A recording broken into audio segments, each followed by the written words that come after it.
Good morning students, this is Arpit Gupta from Shiv Jyoti Educational Group Kota. I hope you all are well at your places and you are revising your previous chapters continuously. So students, today we are going to continue our chapter number 9, that is small businesses. I hope you have seen the previous video of this particular chapter in which we have discussed the manufacturing industries, the service industries. Manufacturing industries, we have categorized it into three types, that is micro, small and medium enterprises. Similarly, service industries has also been categorized into three types, that is small, medium and micro enterprises. So, in this particular topic, we will discuss about the various problems which are faced by the small scale industries. As we know, small scale industries are working on a very small scale. They only get the supports from the government, but the area of production and the supply of goods and services is very limited. These industries are having a lack of capital.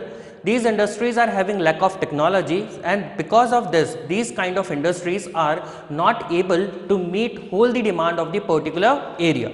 So, these industries have to be promoted because these are labor intensive. These industries provides basically the capital to those people who are underdeveloped and to those people who are not getting the job. So, government are trying to improve these kind of industries by providing various kinds of facilities. Now, what are the issues which are faced by these kind of industries? Let's have a look. Small industries are distinct disadvantage as compared to large scale industries, because large scale industries is having a huge capital base. They arrange the capital from the investors, but the same scenario is not with these small scale industries. These industries are less trustworthy, so the people do not invest in these kind of industries. So next, these scales are operations and the availability of finance is very limited. That means these industries are operated in a very limited area. Basically, only the single family is having a particular small piece of land for doing these kind of activities. Similarly, the finance is also the issue with these industries. The finance is not available. Only the financial capacity of that particular family or the particular people can arrange the capital. The capital is not arranged by the outsiders. They are not allowed to issue the equity shares, preference shares, debentures. These facilities are not available with these small scale industries. Next is, these industries do not use the modern technology. That means these industries has to depend on the indigenous technologies or the old technologies which they are using from very old time or which they are using in their business industries. Next is procurement of the raw material. These industries generally have to depend on the local vendors. That means these industries cannot arrange the good quality raw material from the outsiders or from the other countries. These industries has to depend on the local vendors only. So these are the some of the areas which are lacking or in which these kinds of industries are lacking. These industries are basically very small, and these industries are basically do not provide or do not fulfill the demand of large quantity of peoples. Next thing is, most of these problems can be attributed to small size. That means because these industries are having very small size and this is because these industries are sometimes lacking behind as compared to large scale industries.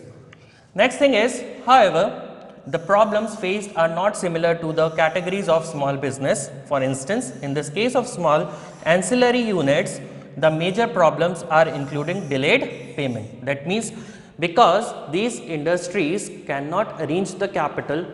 अब problem यह है इन लोगों के साथ कि भाई जो arrangement है कैपिटल का, एक बार हमने गुड्स अगर क्रेडिट पे अवेलेबल करवा दिया तो इन इंडस्ट्रीज के पास इतने रिसोर्सेज नहीं होते कि वो कैपिटल जल्दी से रिकवर कर पाए, बिकॉज बहुत सारी ऐसी इंडस्ट्रीज हैं, बहुत सारी बिकॉज ग्लोबलाइजेशन के बाद बहुत सारी ऐसी इंडस्ट्रीज हैं जो इंडिया में आ गई, तो इन स्मॉल इंडस्ट्रीज के लिए बहुत ज़्यादा डिफिकल्ट हो गया या टफ हो गया उनसे कम्पीट करना, और उसी वजह से इन इंडस्ट्रीज को क्या करना पड़ा, अपने गुड्स को क्रेडिट पे सेल करना स्टार्ट करना पड़ा। अब जब क्रेडिट पे गुड्स जाएंगे तो डेफिनेटली हमें पता है कि इतनी जल्दी उसकी रिकवरी नहीं हो पाती, और अगर बड़ी इंडस्ट्रीज हैं तो वो तो क्या करती हैं, पब्लिक से पैसे बोरो कर लेती हैं, लेकिन इन इंडस्ट्रीज के साथ वो फैसिलिटीज अवेलेबल नहीं होती। तो जब तक रिकवरी नहीं होगी ये अपना प्रोडक्शन नहीं कर सकते। ठीक है, तो मेन इशू क्या हो गया, पहले ये गुड्स प्रोड्यूस करेंगे, अपनी कैपिटल लगाएंगे, गुड्स को क्रेडिट पे सेल करेंगे, अगर क्रेडिट पे सेल किया तो इन्हें वेट करना पड़ेगा उस अमाउंट की रिकवरी के लिए, जब तक रिकवरी नहीं आएगी तब तक ये अपनी फर्दर प्रोडक्शन नहीं कर सकते। Okay,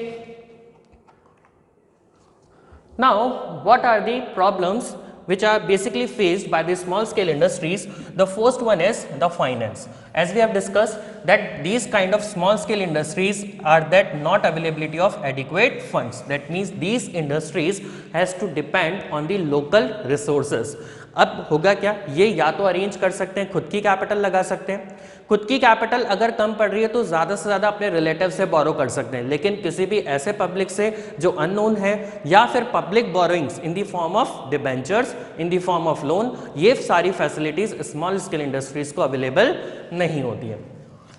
next, generally small business begins with the small capital base, that means these industries, जब हमने बात करी थी कि भाई जब हमने कैटेगराइज किया था स्मॉल स्केल मीडियम इंडस्ट्रीज में, तब हमने क्या किया था कि भाई जो मैक्सिमम कैपिटल अगर हम बताएं सर्विस सेक्टर और मैन्युफैक्चरिंग इंडस्ट्रीज की तो वो अलग अलग थी।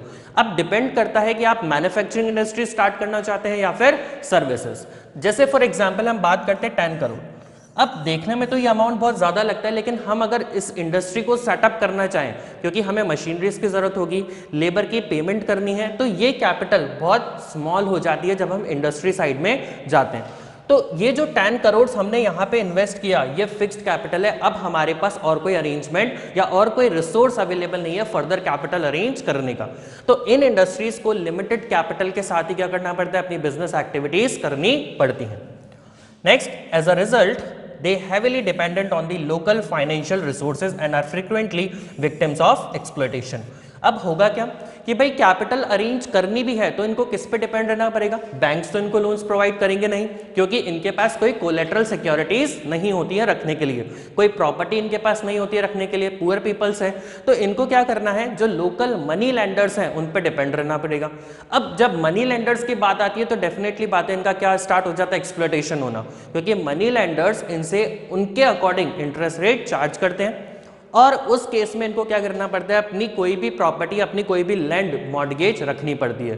तो इनकी जो पूरी लाइफ है उस इंटरेस्ट को पे करने में खत्म हो जाती है, और जो लैंड है वो किसके पास ट्रांसफर हो जाती है, मनी लेंडर के पास ट्रांसफर हो जाती है। तो basically these types of people are basically exploited by the money lenders और the local suppliers of the capital. Next, these units frequently suffer from lack of adequate working capital. That means अब main issue हमारे सामने आता है कि भाई जो 10 करोड़ है इसको हम या तो फिक्स्ड कैपिटल की तरह यूज करें या वर्किंग कैपिटल। फिक्स कैपिटल की तरह अगर यूज करते हैं तो डेफिनेट सी बात है कि भाई जो लेबर वहां पे काम कर रही है उसको सैलरी कैसे देंगे, और पूरी कैपिटल अगर हमने वर्किंग की तरह यूज करी तो मशीनरीज कैसे परचेज होंगी। तो बेसिकली यहाँ पे इशू आता है कि भाई हम उस जो कैपिटल हमारे पास बेस है उसको as a fixed capital use करना है या फिर वर्किंग कैपिटल।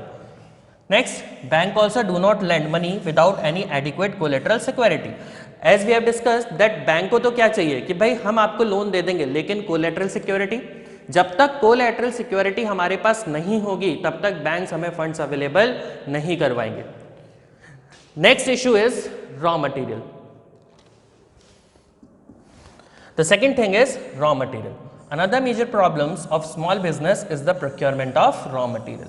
नाउ अब देखो हुआ क्या, जैसे तैसे हमने कैपिटल अरेंज भी कर ली, जैसे जैसे फाइनेंस हमें मिल भी गया मनी लेंडर से या कैसे भी, नेक्स्ट इशू हमारे सामने आता है वो आता है रॉ मटेरियल का। रॉ मटेरियल कैसे अरेंज होगा, जितनी अच्छी क्वालिटी का रॉ मटेरियल होगा उतना ही प्रोडक्शन भी क्या होगा, बेटर होगा, लेकिन issue better raw material available कैसे होगा, क्योंकि डेफिनेट सी बात है जब रॉ मटेरियल की क्वालिटी अच्छी होगी तो वो कॉस्टली होगा, और कॉस्टली है तो आपको ज्यादा कैपिटल चाहिए, और वही तो यहाँ पे नहीं है। Next, if the required materials are not available, they have to compromise on the quality and have to pay higher prices. अब क्या होगा कि अगर हमारे पास कैपिटल नहीं है तो जो रॉ मटेरियल हमें अवेलेबल होता है उससे प्रोडक्शन करना पड़ेगा, और डेफिनेटली जो उसकी क्वालिटी होगी, because raw material poor quality का है, रॉ मटेरियल इतनी अच्छी क्वालिटी का नहीं है, तो डेफिनेट सी बात है उसका जो प्रोडक्शन होगा या उससे जो आउटपुट जनरेट होगा उसकी क्वालिटी भी इतनी अच्छी नहीं होगी। Next, their bargaining power is relatively low due to small quantity of purchases made by them. देखिए क्या होता है, अगर कोई भी चीज़ बल्क की बात की जाती है, क्वांटिटी सप्लाई की बात की जाती है तो हम बार्गेनिंग कर सकते हैं, लेकिन जब क्वांटिटी स्मॉल है तो कैसे बार्गेनिंग होगी? जो परचेजर है, जो बायर है, आपको जो प्राइस ऑफर करेगा आपको अल्टीमेटली उसी में गुड सेल करना पड़ेगा, क्योंकि आपके पास वेंडर्स नहीं है, आपके पास वो लोग अवेलेबल नहीं है जो आपके गुड्स को परचेज करेंगे, राइट? या फिर अगर है भी तो वो किस में है? बहुत स्मॉल क्वांटिटी में available. Next thing is also they cannot afford to take risk of buying in the bulk as they have no facility to store the materials। Same he issue किसके साथ आता है? रॉ मटेरियल के साथ, कि भाई हमने बल्क में परचेज तो कर दिया, कैपिटल भी इन्वॉल्व कर दी, लेकिन अगर उसका आउटपुट जनरेट किया और वो मार्केट में नहीं सेल हुआ तो, या फिर जिस टाइम हम उसका प्रोडक्शन कर रहे हैं उस टाइम इसकी डिमांड नहीं आई तो हमारे पास ना तो वेयर हाउसिंग फैसिलिटीज अवेलेबल है, हम गुड्स को स्टोर भी नहीं कर सकते, तो क्या होगा? रखा रखा गुड्स खराब हो जाएगा, और अगर वो जो रॉ मटेरियल खराब हो गया तो उसका प्रोडक्शन नहीं किया जा सकता, वो जो कैपिटल हमने इन्वॉल्व करी वो क्या हो जाएगी? टोटली वेस्ट हो जाएगी। The next issue is managerial skills. Small business is generally promoted and operated by the single person. जैसा हमने हमारे प्रीवियस चैप्टर्स में पढ़ा था, जब हम सोल प्रोप्राइटरशिप की बात करते हैं तो सोल प्रोप्राइटरशिप में भी क्या होता है? सिंगल पर्सन होता है। अब क्या हमारे सामने ये चीज़ पॉसिबल है कि भाई वो सिंगल पर्सन सारी चीज़ में एक्सपर्ट हो? बिल्कुल भी पॉसिबल नहीं है। हो सकता है वो अपनी कुछ बिजनेस एक्टिविटीज़ को इजीली मैनेज कर रहा हो, लेकिन सारी मैनेजरियल एफिशिएंसी एक पर्सन के अंदर अवेलेबल हो, ऐसा बिल्कुल भी पॉसिबल नहीं है। अगर आपको सारे एक्सपर्ट्स रखने हैं तो आपको क्या करना पड़ेगा? उनको इन्वॉल्व करना पड़ेगा अपनी बिजनेस एक्टिविटीज़ में, उनकी हायर सैलरीज पे करनी पड़ेंगी, और वो एक स्मॉल स्केल इंडस्ट्रीज के लिए पॉसिबल नहीं होता है। Many of these small business enterprises possess sound technical knowledge but are less successful in marketing the output। अब देखिए क्या है कि जब गुड सेल होने आता है एक्चुअली, तो आपको सबसे ज़्यादा इंपॉर्टेंट क्या होता है? उसकी मार्केटिंग, उसकी ब्रांडिंग। अगर आपने मार्केटिंग अच्छे से की हुई है, ब्रांडिंग अच्छे से की हुई है, तो क्या होगा? गुड्स इजीली सेल हो जाएगा। जैसे हम बहुत ही बड़ी बड़ी कंपनीज की बात करते हैं, फॉर एग्जांपल कोलगेट हो गया या हमारा अदर मैडिमिक्स या ऐसी कोई भी चीज़ हो गई, वो एक ऐसी कंपनीज हैं जिन्होंने अपनी रेपुटेशन किसकी वजह से बनाई है? ब्रांडिंग की वजह से, अपनी प्रोडक्ट की क्वालिटी की वजह से। तो आप कितनी भी अच्छी क्वालिटी बना रहे, जब तक कस्टमर के पास आपकी इंफॉर्मेशन नहीं पहुंचेगी प्रोडक्ट की, वो परचेज नहीं करेगा, क्योंकि 80% ऑफ द प्रोडक्ट किससे सेल हो रहे हैं? ब्रांडिंग से। जो चीज़ हम टेलीविजन पे देखते हैं या जो चीज़ हमारी नॉलेज में आती है वही चीज़ हम डिमांड करते हैं। Next thing is, at the same time they are not in the position to afford professionals managers. Problem क्या आती है? उनकी सैलरी। बिकॉज हमारे पास इतनी कैपिटल नहीं है कि हम उनकी सैलरीज अफोर्ड कर पाएँ, तो हम जनरली एक्सपर्ट को इन्वॉल्व नहीं कर सकते, और जितनी हमारे पास कैपेसिटी है, जितनी हमारे पास मैनेजरियल स्किल्स है, उसके अकॉर्डिंग हमें क्या करना पड़ता है? अपनी बिजनेस एक्टिविटीज कैरी फॉरवर्ड करनी पड़ती है। The next thing is labour. This is the very important thing which small scale industries generally faces. Small business firms can not afford to pay higher salaries. अब देखिए, अगर हम कोई भी knowledge gain करके कहीं पे जॉब करते हैं तो क्या होगा? हमें एक चीज़ पता रहती है कि भाई जो नॉलेज हमारे पास है उसके हिसाब से हमें पे आउट मिलना चाहिए, या जितना हम अपना प्रोडक्शन में कंट्रीब्यूट कर रहे हैं उसके हिसाब से हमें पे आउट मिलना चाहिए। लेकिन जनरली होता क्या है कि भाई अगर स्मॉल स्केल इंडस्ट्रीज की बात करें, क्योंकि कैपिटल इतनी नहीं है तो इतनी अच्छी सैलरीज आपको नहीं मिल पाती है, और इसी वजह से जो लेबर अवेलेबल होती है, चाहे वो सेमी स्किल्ड हो या फिर अनएजुकेटेड हो, वही हमें इन्वॉल्व करनी पड़ती है। तो कंपैरिजन होता है कि भाई एक आप एजुकेटेड लेबर या एजुकेटेड एम्प्लॉय को रख रहे हो और एक अनस्किल्ड एम्प्लॉय को रख रहे हो, दोनों की वर्किंग करने के तरीके में, दोनों की चीज़ों को समझने के तरीके में क्या आ जाता है? डिफरेंस आ जाता है। Next, thus the productivity per employee is relatively low and employee turnover is generally high. That means अब क्या होगा कि अगर उनको हम प्रॉपर या एडिक्वेट सैलरी पे नहीं करेंगे तो एम्प्लॉयज टर्नओवर स्टार्ट हो जाएगा, मींस एम्प्लॉयज जॉब को छोड़ के जाने लग जाएंगे। ठीक है, और अगर एम्प्लॉयज जॉब को छोड़ के जा रहे तो हमारा प्रोडक्शन करेगा कौन? अल्टीमेटली रॉ मटेरियल को फिनिश गुड्स में कन्वर्ट कौन करेगा? Next thing is, because of lower remuneration offered, attracting talented people is a major problem in a small business. Small business को जनरली ना तो कोई ऐसा पर्सन मिलता है जो बहुत ज़्यादा एफिशिएंट हो, बहुत ज़्यादा इफेक्टिव हो, बहुत ज़्यादा टैलेंटेड हो, क्योंकि यहाँ पे मेन इशू क्या आ जाता है? Salary. Next thing is marketing. जैसा कि हमने पहले भी डिस्कस किया, मार्केटिंग क्या है कि भाई जितनी इफेक्टिव मार्केटिंग होगी, जितना अच्छा आपका प्रोडक्ट का प्रमोशन होगा, जितने अच्छे डिस्काउंट्स आप ऑफर करेंगे, उतना ही आपका प्रोडक्ट मार्केट में सेल होगा। और अगर ये सारी फैसिलिटीज आप कंज्यूमर तक को नहीं दे रहे हैं, तो और भी तो सारी इंडस्ट्रीज हैं जो आपसे कंपीट कर रही हैं, और भी तो इंडस्ट्रीज जो सेम ही टाइप का प्रोडक्ट अवेलेबल करवा रही है, तो कंज्यूमर डेफिनेटली उनसे परचेज करेगा। तो आपको क्या करना है, कहीं ना कहीं कुछ ऐसी फैसिलिटीज प्रोवाइड करानी पड़ेंगी ताकि कस्टमर आपके प्रोडक्ट को परचेज करने के लिए अट्रैक्ट हो।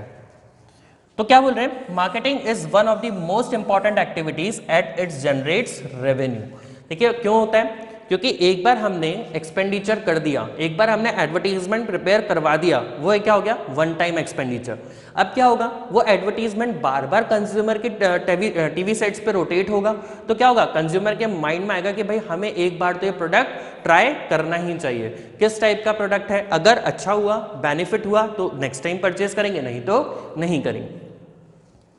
नेक्स्ट क्या बोल रहा है, effective marketing of goods require through out understanding of the consumer needs and requirements. That means जो भी प्रोडक्ट हम मैन्युफैक्चर कर रहे हैं, जो भी चीज मार्केटिंग की जा रही है, पहले हमें यह देखना पड़ेगा कि भाई कंज्यूमर की डिमांड के अकॉर्डिंग है क्या। क्योंकि आज के टाइम में बायर्स मार्केट है, सेलर्स मार्केट का जो कंसेप्ट था वो बहुत पहले खत्म हो चुका है। आज आप वही चीज मैन्युफैक्चर करेंगे जो कंज्यूमर को चाहिए। आप अपने अकॉर्डिंग कोई भी गुड्स परचेज या कोई भी चीज मैन्युफैक्चर नहीं कर सकते। Next thing is, these organization is therefore dependent on excessively on the middleman. That means अब आपको क्या करना है, कोई ऐसा एजेंट रखना पड़ेगा जो आपके गुड्स अल्टीमेटली कंज्यूमर तक पहुंचाएगा। तो प्रॉब्लम क्या हुई, यहाँ पे जाके आपका गुड्स क्या हो जाएंगे, कॉस्टली हो जाएंगे, क्योंकि आपके मैन्युफैक्चरिंग कॉस्ट प्लस उस एजेंट का कमीशन सब आपको किससे लेना है, कंज्यूमर से लेना है। तो आपके गुड्स क्या हो जाएंगे, कॉस्टली होना स्टार्ट हो जाएंगे। Next thing is quality. Many small business organization do not adhere to desired standards of the quality. देखिए गवर्नमेंट ने भी बहुत सारी ऐसी क्वालिटी सर्टिफिकेट्स और स्टैंडर्ड्स बता रखे हैं, जैसे आपने सुना होगा ISO। ठीक है, ISO क्या है, इंडियन स्टैंडर्ड ऑर्गेनाइजेशन। कोई भी इलेक्ट्रॉनिक प्रोडक्ट्स या कोई भी ऐसी चीज जो गवर्नमेंट से ऑथराइज्ड है, उनको क्या मिलता है, ISO सर्टिफिकेशन। ये कब मिलता है, जो भी गुड्स आप मैन्युफैक्चर कर रहे हैं उसका कुछ सैंपल लिया जाता है और गवर्नमेंट लैबोरेटरी में टेस्ट करवाया जाता है। अगर गवर्नमेंट प्रिस्क्राइब्ड क्वालिटी उस प्रोडक्ट में है तो ही उसको ISO सर्टिफिकेशन मिलता है। और इसके लिए क्या करना पड़ेगा, डेफिनेट सी बात, आपको फिर से एक्सपेंसेस करने पड़ेंगे। सो अब क्या होगा, स्मॉल स्केल इंडस्ट्रीज बिकॉज बहुत ही स्मॉल स्केल में वर्क कर रही है, तो ये सारी चीजें उनके लिए अफोर्ड करना पॉसिबल नहीं है, क्योंकि उनको अपनी प्राइजेस क्या रखनी है, लो रखनी है। ठीक है, तो इसी वजह से ये सारी चीजें, ये सारे procedure small scale industries follow नहीं कर पाती। They do not have adequate resources to invest in the quality research and maintenance of standards in the industries. अब वही चीज हो गई कि भाई इन इंडस्ट्रीज के साथ क्या प्रॉब्लम है कि ये इतने सारे एक्सपेंडिचर्स, अलग अलग तरीके के लाइसेंसेस, अलग अलग तरीके के रिसर्च एंड डेवलपमेंट, ये टाइप की इंडस्ट्रीज नहीं मैनेज कर सकती बिकॉज इनके पास इतनी कैपिटल अवेलेबल नहीं होती है। Next thing is capacity utilisation. Because due to lack of marketing skills and lack of demand, many small businesses firm have to operate below the full capacity. अब क्या हो गया, Because हमारे प्रोडक्ट की इतनी डिमांड नहीं है मार्केट में। इसका एक एग्जांपल लेते हैं, देखिए क्या होता है। फॉर एग्जांपल मार्केट में हमारा जो प्रोडक्ट है वो बिक रहा है for example 10,000 units per day. For example अगर 10,000 यूनिट्स पर डे सेल हो रही है और मेरी जो मैक्सिमम कैपेसिटी है मैन्युफैक्चरिंग की वो है सपोज 50,000 यूनिट्स, तो देखिए अगर मैं पूरी की पूरी 50,000 यूनिट्स मैन्युफैक्चर कर दूंगा तो जो रिमेनिंग 40,000 यूनिट्स हैं उसका क्या होगा, वो तो मेरे पास एज इट इज रखी रहेगी। ठीक है, वो क्या होगा, मेरे पास बल्क होता जाएगा, वो गुड्स मेरे पास इकट्ठा होता जाएगा। अब प्रॉब्लम क्या आती है, मैं बना भी लूँ लेकिन हमने पढ़ा है कि भाई स्मॉल स्केल इंडस्ट्रीज के पास वेयर हाउसिंग फैसिलिटीज अवेलेबल नहीं होती, ये अपने गुड्स को स्टोर नहीं कर सकते, तो गुड्स जो बना है वो रखा रखा क्या हो सकता है, खराब हो सकता है। और जो कॉस्ट मैंने इसमें लगा दी वो कॉस्ट क्या होगी, मेरे ऊपर बर्डन हो जाएगा, क्योंकि इससे मेरे को कोई भी रेवेन्यू जनरेट नहीं हुआ और अल्टीमेटली क्या हो जाएगा, मेरे को लॉस हो जाएगा। क्या होता है कि भाई due to the lack of marketing and skills and lack of demand many small business firm has to operate below the full capacity. उनको क्या करना पड़ता है, अपनी कैपेसिटी के अंडर ऑपरेट करना पड़ता है, वो अपनी पूरी कैपेसिटी पे ऑपरेट नहीं कर पाती। Next thing is technology. अब देखिए है क्या कि भाई अगर हमें टेक्नोलॉजी अपडेटेड चलानी है तो क्या करना पड़ेगा, नई नई मशीनरीज परचेज करनी पड़ेंगी टाइम टू टाइम, और उतनी ही कैपिटल अगर होती तो हम स्मॉल स्केल इंडस्ट्रीज में क्यों ऑपरेट करते हैं, हम एक लार्ज इंडस्ट्रीज में ऑपरेट कर सकते थे। तो जनरली इनके साथ क्या इशू है कि इनको आउटडेटेड टेक्नोलॉजीज यूज करनी पड़ती हैं, right? Because use of outdated technology is often stated as serious nuisance in the case of small scale industries। यही एक प्रॉब्लम है स्मॉल स्केल इंडस्ट्रीज के साथ कि भाई जब हम आउटडेटेड या ओल्ड टेक्नोलॉजी यूज कर रहे हैं तो रॉ मटेरियल का यूज ज़्यादा होगा, रॉ मटेरियल का वेस्टेज ज़्यादा होगा, और अल्टीमेटली जो प्रोडक्ट बनेगा उसकी क्वालिटी भी क्या होगी, बहुत पुअर क्वालिटी होगी। Next thing is sickness. Prevalence of sickness in the small industries has become a point of worry because देखो क्या होता है, एक इंडस्ट्रीज सिक इंडस्ट्रीज में कैसे कन्वर्ट होती है, जब हमारे ऊपर आउटसाइड लाइबिलिटी बढ़ जाती है और जब हमारा रेवेन्यू कम हो जाता है। दैट मीन्स जो हमारे क्रेडिटर्स हैं जिन्होंने पैसा लगाया है, अगर उनको हम पैसा नहीं दे पाएंगे, उनको उनकी कैपिटल रिटर्न नहीं कर पाएंगे, मतलब हमारा रेवेन्यू हमारी कॉस्ट से जब कम हो जाएगा तो इंडस्ट्रीज किस में कन्वर्ट हो जाएंगी, एक सिक इंडस्ट्रीज में कन्वर्ट हो जाएंगी। तो इन इंडस्ट्रीज के साथ क्या होता है कि भाई generally because of various internal and external factors, internal कैसे, जो एम्प्लॉयज हैं वो छोड़ के जा रहे हैं क्योंकि आप उनको सैलरी पे नहीं कर पा रहे, ये तो इंटरनल फैक्टर हो गया। मशीनरीज आपके पास आउटडेटेड है, इंटरनल फैक्टर हो गया। एक्सटर्नल फैक्टर क्या होता है, जो आपके प्रोडक्ट की डिमांड है मार्केट में उतनी नहीं है as comparative to large scale industries product. लोग ब्रांडेड प्रोडक्ट को परचेज करना ज्यादा प्रेफर करते हैं, तो वो चीज क्या हो गई हमारे सामने, एक्सटर्नल फैक्टर्स। ये कैसे फैक्टर्स हैं जिनके ऊपर हमारा कंट्रोल नहीं रहता है।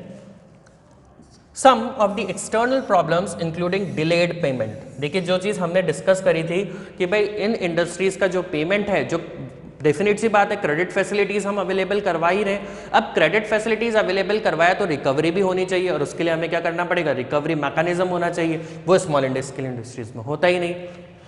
Next, shortage of working capital. ये भी हमारे सामने इशू है कि भाई जो कैपिटल है हमारे पास वो भी बहुत शॉर्ट है, वो भी हम ज़्यादा इन्वॉल्व नहीं कर सकते क्योंकि लिमिटेड रिसोर्सेज हमारे पास अवेलेबल है। Next, इनएडिक्वेट loan. दैट मीन्स जो लोन है वो सिर्फ कौन प्रोवाइड करेगा, या तो हमारे कोई रिलेटिव्स हो सकते हैं या फिर मनी लेंडर्स, बैंक्स या अदर फाइनेंशियल इंस्टीट्यूशंस हमें लोन्स अवेलेबल नहीं करवाते। Next thing is global competition. देखिए क्या होता है, apart from the problem stated above, small business are not working without fears, especially in the present context of liberalization। अब देखिए क्या हुआ, because of liberalisation, globalisation and privatisation क्या हुआ। ग्लोबलाइजेशन की बात करें तो बहुत सारी फॉरेन इंडस्ट्रीज इंडियन मार्केट में एंटर हो गई, तो वो जो गुड्स मैन्युफैक्चर कर रहे हैं बिकॉज वो टेक्नोलॉजी में भी बहुत एफिशिएंट है, लेबर उनके पास इंडिया में अवेलेबल हो ही जाती है। अब वो लोग क्या करते हैं, गुड्स बल्क में मैन्युफैक्चर करते हैं, और बल्क में मैन्युफैक्चर होने की वजह से उनकी जो पर यूनिट कॉस्ट है वो क्या होती है, बहुत कम आती है। तो वो डायरेक्टली compete कर सकते हैं स्मॉल स्केल इंडस्ट्री से। अगर उनको कोई नुकसान भी होता है तो वो फर्दर रिकवर कर सकते हैं। कैसे, देखिए जब चाइना एंटर हुआ इंडियन मार्केट में तो बहुत सारी इंडियन इंडस्ट्रीज को उन्होंने क्या कर दिया, शट डाउन करवा दिया। क्यों, क्योंकि उन्होंने पहले अपना गुड्स बहुत कम कॉस्ट में रखा और कंज्यूमर को उनके गुड्स की हैबिट हो गई। तो क्यों गुड्स हम हाई कॉस्ट में परचेस करेंगे जब सेम ही गुड्स हमें लोअर लेवल या लोअर कॉस्ट पे अवेलेबल है। फॉर एग्जांपल चाइनीज लाइट्स जो आज हम यूज करते हैं हमारे घर में, पहले ये लाइट्स इंडियन मैन्युफैक्चर करते थे, उसकी कॉस्ट बहुत ज़्यादा होती थी as comparative to Chinese product. धीरे धीरे हमने क्या किया, अपनी पूरी डिमांड चाइनीज प्रोडक्ट पे शिफ्ट कर दी, और इसी वजह से क्या हुआ, जो स्मॉल स्केल इंडस्ट्रीज थी जो ये मैन्युफैक्चर करती थी उनको शट डाउन होना पड़ा।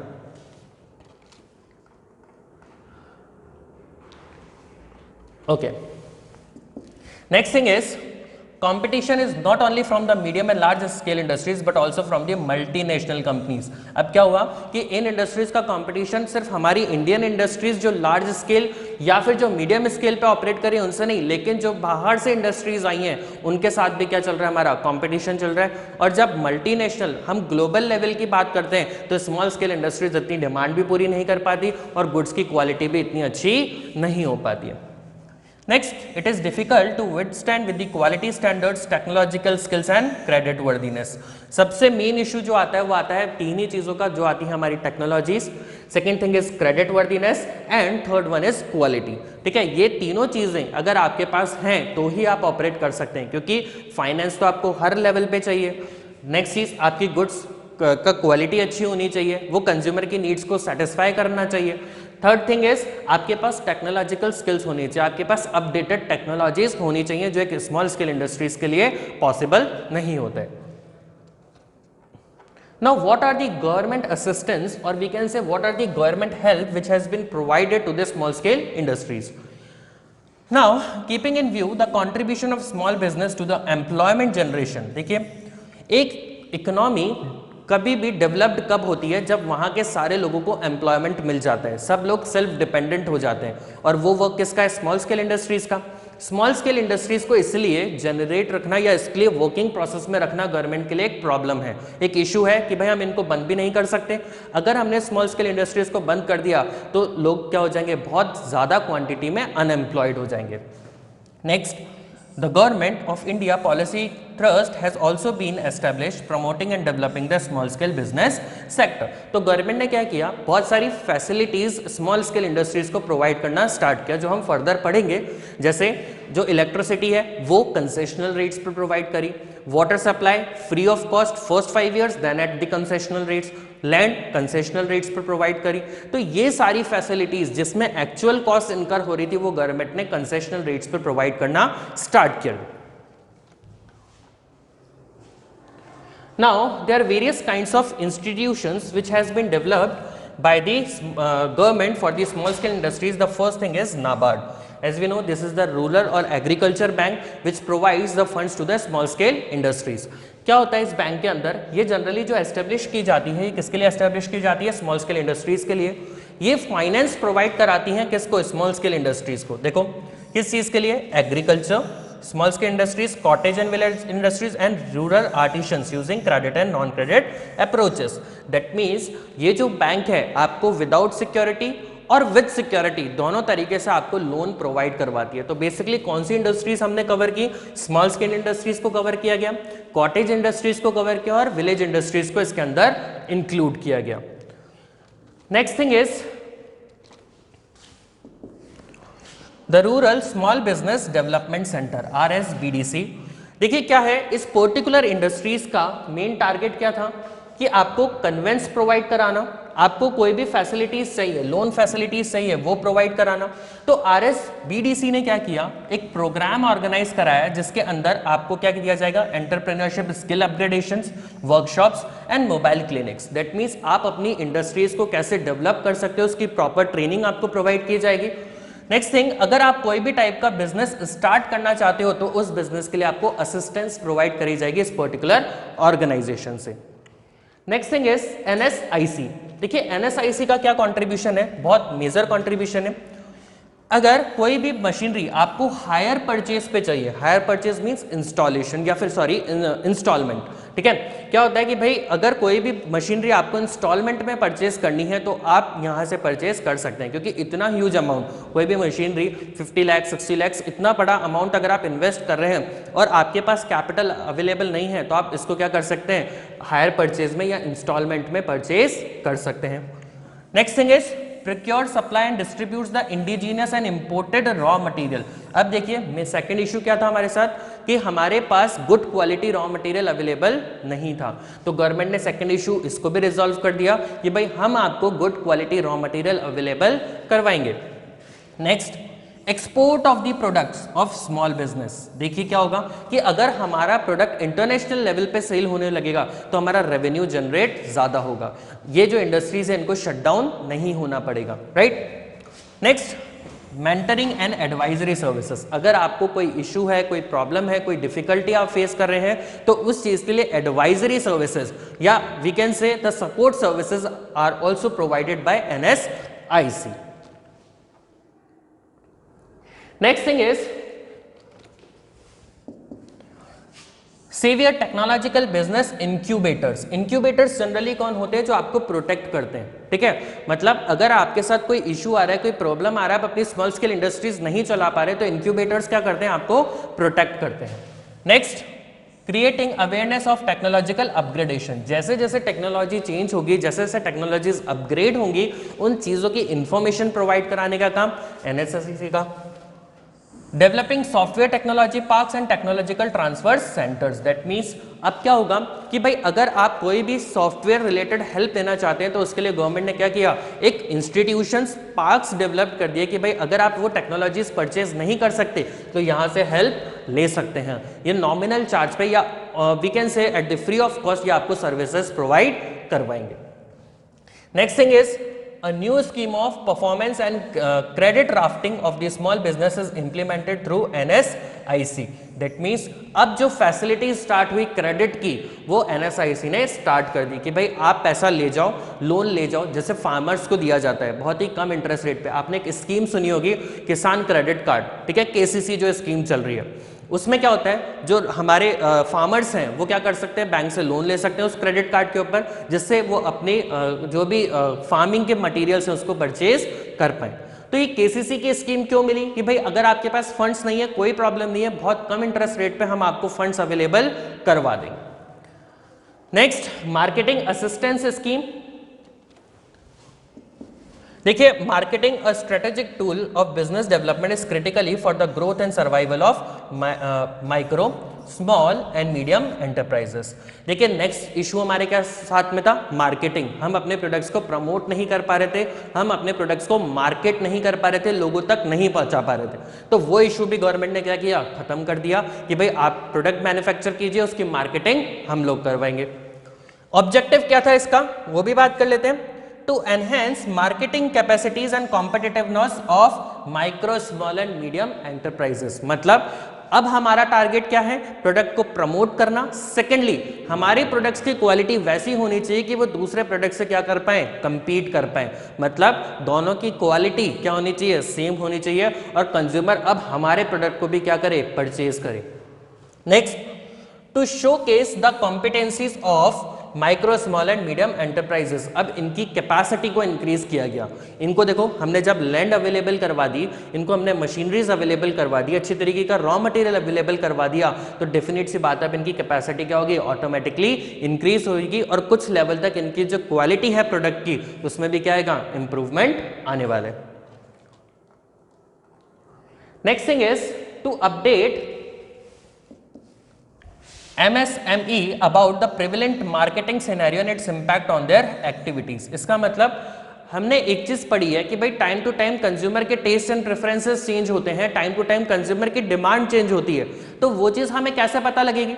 जब हमारा प्रोडक्ट इतनी क्वांटिटी में सेल ही नहीं हो रहा, तो कस्टमर के टेस्ट एंड प्रेफरेंसेस के बारे में हम कैसे पता लगाएंगे? तो उस चीज में भी किसने की? Micro small and medium enterprises को गवर्नमेंट ने हेल्प की कि भाई वो सारी इंफॉर्मेशन भी हम आपको प्रोवाइड करेंगे, और उस स्कीम का आपके प्रोडक्शन पे, आपकी प्रोडक्टिविटी पे क्या इंपैक्ट पड़ने वाला है, वो फैसिलिटीज भी हम आपको, वो इंफॉर्मेशन भी हम आपको अवेलेबल करवाएंगे। Next thing is to facilitate formation of consortia of MSME and marketing of their products and the services. अब देखिए, नेक्स्ट चीज क्या है कि भाई हम आपके लिए एक मार्केट डेवलप करके देंगे जिसमें आप पर्टिकुलरली अपना प्रोडक्ट सेल कर सकते हो। किस तरीके का मार्केट होगा?